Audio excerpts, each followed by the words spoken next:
Oke, baik. Di video kali ini kita akan membuat penutup dinding ya, teman-teman. Yang mana sebelumnya kita sudah membuat penutup beton yang bagian atas ya.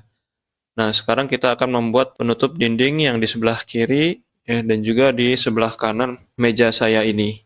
Nah, langkah yang pertama pastinya kita perlu mengukur tinggi dan lebar daripada dinding ini ya, teman-teman. Nah, di sini untuk dindingnya yang saya tutup itu ada dua muka ya. Muka yang sebelah kiri dan juga muka yang sebelah depan. Nah, ini simpel aja sih, nggak ada yang khusus ya. Teman-teman tinggal ukur aja berapa lebar dan juga tingginya. Nah, ada kemungkinan juga bahwa lebarnya ini berbeda ya teman-teman. Seperti yang punya saya ini dia lebarnya beda ya, antara yang bagian atas dan juga yang bagian bawah. Nah, selanjutnya saya juga akan mengukur untuk dinding yang bagian sebelah kanan ya. Nah, ini tapi saya hanya memasang penutup di bagian depannya aja ya teman. Untuk penutup yang di bagian kanan, yang samping mesin cuci itu tidak saya kasih. Karena apa? Karena ke depannya rencananya saya mau bikin juga untuk kabinet si mesin cuci. Jadi untuk sebelah kanan cucian piringnya itu tidak saya kasih penutup untuk saat ini. Nah, kalau sudah, teman-teman bisa langsung potong aja ya papannya sesuai dengan ukuran yang teman-teman sudah buat. Tapi kalau bisa dikurangin sedikit aja ya teman-teman, supaya apa? Supaya ketika memasang nanti dia tidak mentok ke bagian dinding belakang. Nah, inilah untuk papan yang sudah saya potong ya teman-teman. Kita mulai dari yang kiri dulu. Ini ada dua piece papan atau dua papan ya. Langkah selanjutnya kita akan sekrup aja ya teman-teman untuk si papannya ini. Sebelum di scrub, seperti biasa kita pasang dulu dengan klem siku ya, supaya si papannya ini benar-benar sejajar ya dan benar-benar siku antara satu papan dengan papan yang lainnya. Nah, kalau udah bisa langsung aja teman-teman scrub ya. Tapi sebelum di scrub pastikan dulu sudah dibor. Nah, karena si papannya ini agak tipis ya teman-teman. Jadi papan yang saya pakai ini 9 mili. Maka dari itu ketika kita ngebor dan juga memasang skrup itu pastikan benar-benar dibor di tengah daripada papannya ya. Jangan sampai miring, karena kalau miring dia akan belah nantinya. Dikarenakan si papannya yang tipis ya, yang hanya 9 milimeter saja. Nah, kalau sudah di skrup, sekarang teman-teman bisa cobain aja ya fitting ke bagian temboknya. Apakah sudah sesuai? Nah, kalau punya saya di sini sudah sesuai ya teman-teman.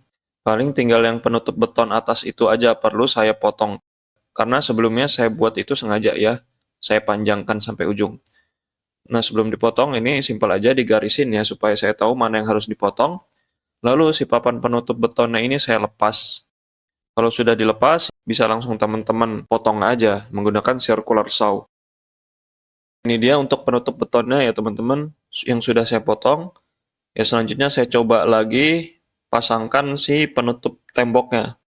Dan saya lihat apakah sudah sesuai ya dan sudah rata. Nah, jika sudah rata, teman-teman pasang kembali aja si penutup betonnya. Nah, selanjutnya saya akan mengetes juga ya untuk penutup tembok yang sebelah kanan. Nah, ini sama juga karena penutup beton yang atas itu terlalu panjang, jadi perlu saya potong ya. Sama seperti tahap sebelumnya.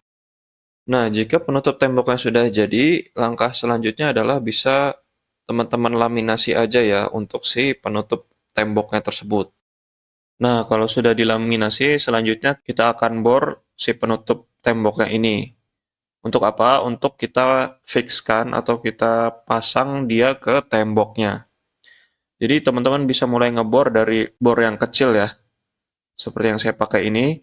Nah, untuk di bagian depan saya bor dua titik ya, titik atas dan juga titik bawah.